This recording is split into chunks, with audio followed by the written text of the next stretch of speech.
ETF index mutual funds నేర్చుకుని stock మార్కెట్లో రాణించాలనుకుంటున్నారా? వెంటనే ఈ నెంబర్కి కాల్ చేయండి. నమస్తే, welcome back to Suman TV. September 7 సంపూర్ణ చంద్రగ్రహణం చాలా శక్తివంతమైంది అని అంటున్నారు. దాదాపు 3 గంటల 30 నిమిషాలు ఉంటుందట.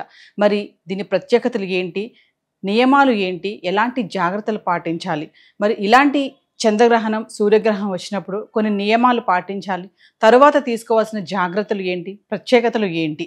మరి ఇది చాలా శక్తివంతమైనదని అంటున్నారు. మరి ఎలాంటి రాసుల వారికి ఎలాంటి జాగ్రత్తలు తీసుకోవాలి, దీనిపైన మరింత సమాచారం అందించడానికి ఋగ్వేద అధ్యాపకులు సంతోష్ కుమార్ ఘనపాటి గారు ఉన్నారు. గురుగారితో మాట్లాడదాం. ఓం నమో గణపతయే. మరికొద్ది రోజుల్లో చంద్రగ్రహణం రాబోతూ ఉన్నదండి. చంద్రగ్రహణానికి సంబంధించినటువంటి విషయాలను మాతో పంచుకోండి అని చాలా మంది అడుగుతూ ఉన్నారు. సహజంగా మనం గ్రహణాలు వచ్చినప్పుడు ఉందా లేదా అని చెప్పుకోవడం, ఉంటే కనుక విధి విధానాలు ఏమిటి అని చెప్పుకోవడం మనం చాలా కాలంగా చేసుకుంటూ ఉన్నాం. ముఖ్యంగా మొట్టమొదట మీకు ఒక అంశాన్ని చెప్పబోతూ ఉన్నాను. తెగ హిందూ వ్యతిరేకులు చాలా మంది చంద్రగ్రహణము సూర్యగ్రహణము వచ్చినప్పుడు గ్రహణాల పేరుతో జనాన్ని భయపెట్టేస్తూ ఉంటారు. గ్రహణం భయపడదగినది కాదు, అది ఒక ఖగోళ పండుగ లాంటిది అని చెప్పేసి అంటూ ఉంటారు. హిందూ ధర్మశాస్త్రాల్లో కూడా గ్రహణాలకు భయపడమని ఎక్కడా లేదండి, దృష్టిలో పెట్టుకోండి. అమావాస్య, పౌర్ణమి, సంక్రాంతులు, గ్రహణాలు ఇవన్నీ కూడా పర్వకాలములు అని చెప్పారు. అంటే పండుగ కాలములు అనే చెప్పారు సనాతన ధర్మ శాస్త్రాల్లో మనం చూసుకుంటే. పండుగలు కాబట్టే మనం వీటిని విశేషంగా మనం ఆచరించుకుంటూ ఉంటాం. గ్రహణాలు కూడా అంతే, పండుగలు దృష్టిలో పెట్టుకోండి. అందుకే సముద్రాన్ని పండుగ సమయంలో తప్ప ఇంకెప్పుడు ముట్టుకోకూడదు అనేటటువంటి నియమం ఉంది. పండుగ అంటే ఏమిటి? ఇవే పౌర్ణమి, అమావాస్య, సంక్రమణాలు మరియు గ్రహణాలు. ఇప్పుడు గ్రహణం కాబట్టి గ్రహణ సమయంలో సముద్ర స్నానం అనేది చాలా విశేషం. అది మనం ఇప్పుడు చెప్పుకోబోతూ ఉన్నాం. కావున గ్రహణాలను ఎప్పుడూ కూడా అవి భయంకరమైనవి, వాటి నుండి లోకానికి ఏదో అయిపోతుంది అని ఎప్పుడూ సనాతన ధర్మం చెప్పదు, దృష్టిలో పెట్టుకోండి. విశేషమైనటువంటి పర్వకాలం కాబట్టి, విశేషమైనటువంటి పుణ్యకాలం కాబట్టి గ్రహణాన్ని ప్రత్యేకంగా ఆచరించుకోండి, పుణ్యాన్ని సంపాదించుకోండి, పాపాలను పోగొట్టుకోండి అని చెప్పేసి మనకు శాస్త్రాలు చెబుతూ ఉన్నాయి. గ్రహణం ఎప్పుడు అని మనం చూసుకుంటే కనుక సెప్టెంబరు 7వ తేదీ అండి. సెప్టెంబర్ 7వ తేదీ భాద్రపద పూర్ణిమ ఆదివారం నాడు చంద్రగ్రహణం సంభవిస్తూ ఉన్నది. గ్రహణం ప్రారంభమయ్యేది రాత్రి 9:58 గ్రహణం పూర్తయ్యేది 1:26 మొత్తం గ్రహణం కనిపించే సమయం 3:28. గ్రహణ సమయంలో మనం పచ్చి మంచినీళ్లు కూడా తాగం. ఎందుకు అనంటే ఆహారం కానీ మంచినీళ్లు కానీ గ్రహణ సమయంలో అవి మైలపడి ఉంటాయి, కావున వాటిని మనం స్వీకరించం. అంతేకాదు గ్రహణ సూతకము అనేటటువంటిది చంద్రగ్రహణం అయితే కనుక 9 గంటల ముందు నుండే ఉంటుంది, దృష్టిలో పెట్టుకోండి. అంటే దాదాపుగా మధ్యాహ్నం, అంటే సెప్టెంబర్ 7వ తేదీ మధ్యాహ్నం 12:15 లోపలే మనం ఆహారాదులన్నీ కూడా తీసేసుకోవాలి. మధ్యాహ్నం 12:15 తరువాత ఆహారం తీసుకోకూడదు.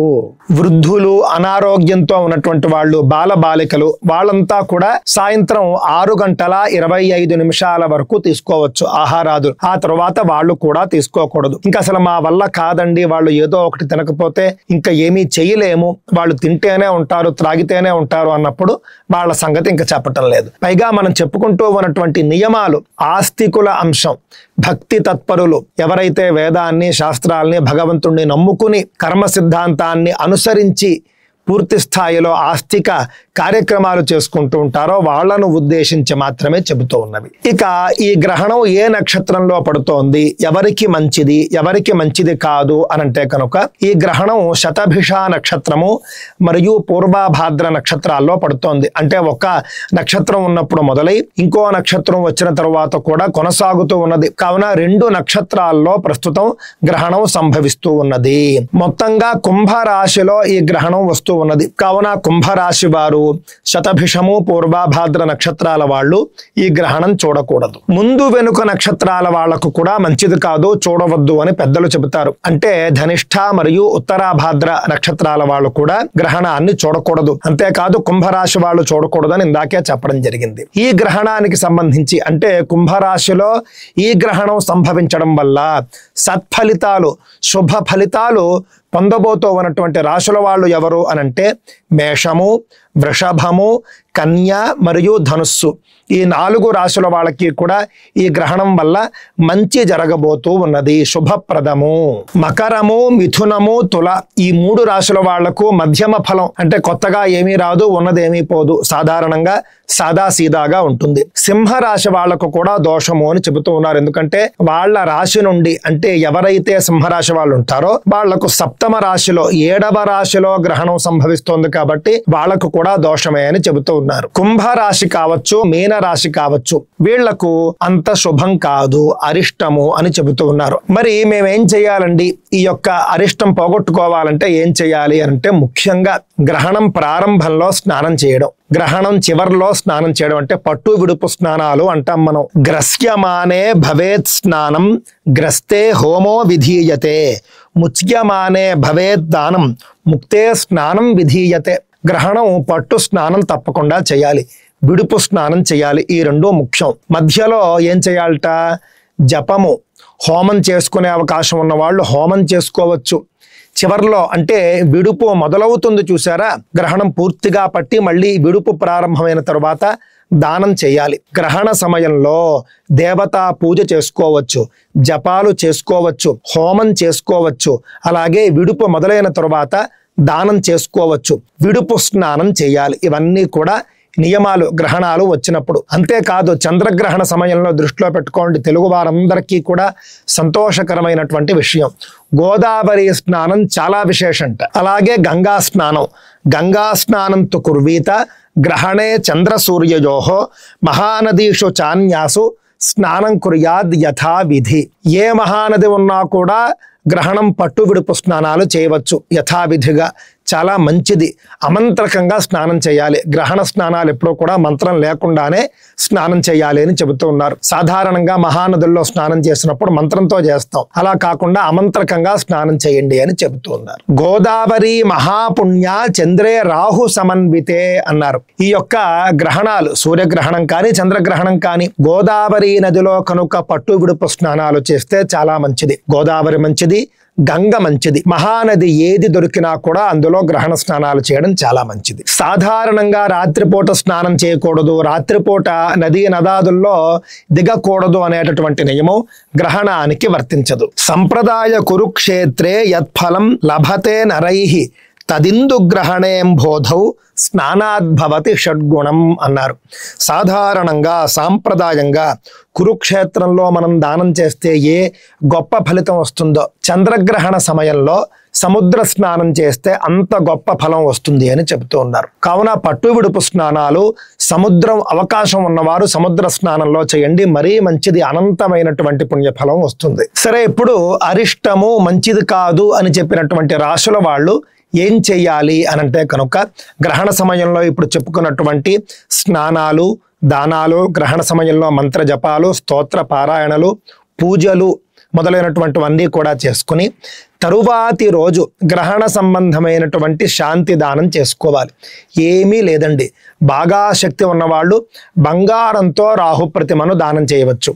శక్తి లేని వాళ్ళు బియ్యపు పిండితో రాహు యొక్క ప్రతిమను తయారు చేసి దానిని దక్షిణతో మనం దానం ఇచ్చుకోవచ్చు. తద్వారా కూడా మనకు గ్రహణ శాంతి కలుగుతుంది.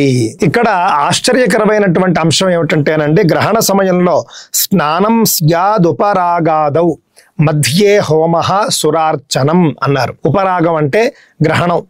సాధారణంగా గ్రహణ స్నానాలు మనం చేస్తాం. మధ్యే హోమ సురార్చనం, గ్రహణం మధ్యలో హోమము, సురార్చనం అంటే దేవతా పూజ చేయమని మనకు బ్రహ్మ వైవర్త పురాణం మొదలైనటువంటి గ్రంథాలు చెబుతూ ఉన్నాయి. అలాంటప్పుడు దేవాలయాలు గ్రహణ సమయంలో ఎందుకు మూస్తున్నారనేది తెలియటం లేదండి. ఆగమ శాస్త్రాల్లో కూడా లేదు గ్రహణ సమయంలో ఆలయాలు మూసివేయాలి అని పెద్దలు చెబుతూ ఉన్నారు. ఆగమాది శాస్త్రాల్లో ఎక్కడా లేదు అని. కానీ ఎందుకు మూస్తూ ఉన్నారు అనంటే కనుక నేను అనుకోవడం, అర్చకులు మొదలైనటువంటి వాళ్ళందరూ కూడా పట్టు విడుపు స్నానాలు, అదే విధంగా ఇళ్లలో చేసుకోవలసినటువంటి విధులు ఇవన్నీ కూడా ఉంటాయి కాబట్టి ఆలయాన్ని మూసివేసి వచ్చి ఇంటి వద్ద లేకపోతే నదీ తీరానికి వెళ్ళి స్నానాదులు జపాదులు చేస్తారు కాబట్టి వాళ్లకు అవకాశం ఇవ్వడం కోసమే దేవాలయాలు మోస్తారేమో అని నేను అనుకుంటూ ఉన్నాను. ఒకవేళ నదీ తీరాల్లోనే ఉన్నటువంటి ఆలయాలు అనుకోండి, ఆలయం మూసివేయాల్సినటువంటి అవసరం లేదు. పట్టు విడుపు స్నానాలు చక్కగా పట్టు స్నానం చేసి వచ్చిన తర్వాత ఆలయంలో కూడా పూజ చేయవచ్చేమో. సురార్చనం గ్రహణంలో చేయాలి అని చెప్పేసి శాస్త్రంలో మనకు కనిపిస్తూ ఉండగా ఆలయాలు మూసివేయడం అనేది ఏ సమయంలో వచ్చిందో ఎందుకు వచ్చిందో తెలియదు. తదుపరి వీడియోల్లో కూడా అంశంపై మనం మరింత విస్తృతంగా చర్చిద్దాం. గ్రహణం రోజే ఆబ్దికాలు తద్దినాలు కానీ మాసికాలు కానీ ఉంటే మధ్యాహ్నం 12:15 లోపల చేసుకోవచ్చు అని చెప్పేసి పెద్దవాళ్ళు చెబుతూ ఉన్నారు. ఆ యొక్క ఆబ్దికం అనేది తద్దినం అనేది అన్నంతో కాకుండా ఆమశ్రాద్ధము అని అంటారు. పిండితో చేసేటటువంటి పద్ధతి కూడా ఉంది. మీ ఇంటి పురోహితులు ఏ విధంగా చెబితే ఆ విధంగా చేయండి. తప్పక గ్రహణ సమయంలో చేయవలసినటువంటి విధులన్నీ కూడా ఆచరించండి. ఎవరైతే గ్రహణ పట్టు విడుపు స్నానాలు చేయరో మళ్ళీ ఇంకొక గ్రహణం వచ్చేంత వరకు వాళ్ళకు సూతకం ఉంటుందట. అప్పటి వరకు వాళ్ళు మైలపడి ఉంటారు. అప్పటి వరకు మనం చేసేటటువంటి ఏ పుణ్యకర్మలు దైవ కర్మలు కూడా ఫలించవు అని అర్థం. కావున బద్ధకించకుండా ఆస్తిక జనులందరూ కూడా గ్రహణంలో మనం చెప్పుకున్నటువంటి విధి విధానాలన్నీ కూడా ఆచరించాలి అని చెప్పేసి నేను కోరుకుంటూ ఉన్నాను. మీకు ఇంకా ఏమైనా సందేహాలు ఉంటే తప్పక కామెంట్ రూపంలో తెలియజేయండి. మళ్ళీ చెప్పుకుందాం. స్వస్తి.